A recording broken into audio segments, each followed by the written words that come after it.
Assalamualaikum warahmatullahi wabarakatuh. Perkenalkan, nama saya Jenny Adelia Brutarigan. Saya dari Prodi Tadris Bahasa Indonesia, NIM 0314243060. Saya dari Stambuk 2024 semester 3. Di sini saya akan menjelaskan yaitu apa itu filsafat bahasa dalam strukturalisme, fenomenologi, dan pragmatisme. Jadi, filsafat bahasa dalam strukturalisme, fenomenologi, dan pragmatisme yaitu filsafat bahasa membahas makna dan fungsi bahasa dalam membentuk pemikiran manusia. Strukturalisme menekankan bahasa sebagai sistem, fenomenologi sebagai pengalaman kesadaran, dan pragmatisme sebagai kegunaan bahasa dalam praktiknya. Filsafat bahasa dalam strukturalisme. Strukturalisme memandang bahasa sebagai sistem tanda tertutup di mana makna ditentukan oleh hubungan antar unsur dalam struktur bahasa, bukan oleh realitas luar.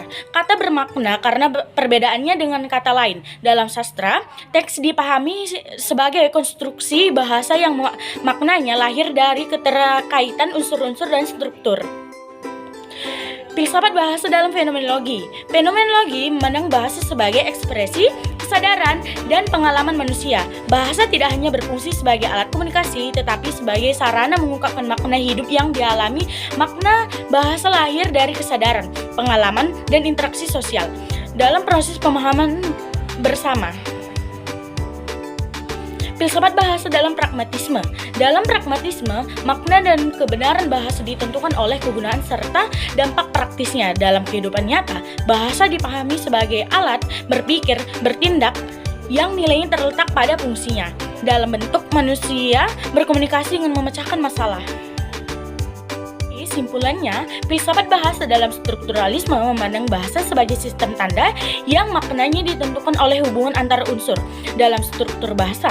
Fenomenologi melihat bahasa sebagai ekspresi kesadaran dan pengalaman hidup manusia dalam memahami realitas. Sementara itu, pragmatisme menekankan bahwa bahasa ditentukan oleh pengguna dan dampak dalam kehidupan nyata. Saran dari saya yaitu bahasa perlu dipahami sebagai sarana pembentukan makna, pengalaman dan tindak manusia. Oleh karena itu, penggunaan bahasa hendaknya dilakukan secara bijak dan relektif agar komunikasi menjadi lebih bermakna dan memperkuat hubungan antar sosial. Jadi, sekian penjelasan saya yaitu tentang filsafat bahasa dalam strukturalisme, fenomenologi, dan pragmatisme. Saya pamit undur diri. Wassalamualaikum warahmatullahi wabarakatuh.